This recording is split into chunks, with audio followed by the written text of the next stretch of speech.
નમસ્કાર દર્શક મિત્રો, હું છું રૂપલ લુણીચિયા. સંપૂર્ણ ન્યૂઝમાં આપનું સ્વાગત છે.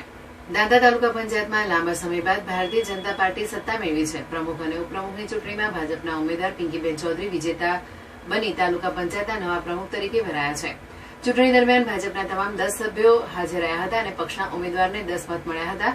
બીજી તરફ કોંગ્રેસના કુલ સભ્યોમાંથી એક મહિલા સભ્ય ગેરહાજર રહેતા કોંગ્રેસને માત્ર 9 મત મળ્યા હતા. કોંગ્રેસના એક સભ્યની ગેરહાજરી ભાજપની જીતનું મુખ્ય કારણ બની હતી.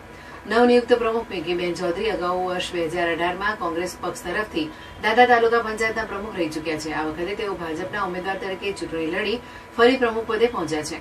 ચૂંટણી પ્રક્રિયા દરમિયાન કાયદો અને વ્યવસ્થા જળવાઈ રહે તે માટે ચુસ્ત પોલીસ બંદોબસ્ત ગોઠવાયો હતો. દાંતા પ્રાંત અધિકારી, તાલુકા વિકાસ અધિકારી અને ડીવાયએસપી સહિતના અધિકારીઓ સ્થળ પર હાજર રહ્યા હતા. બોડી વોર્ન કેમેરાથી સજ્જ પોલીસ કાફલો પણ તૈનાત કરવામાં આવ્યો હતો.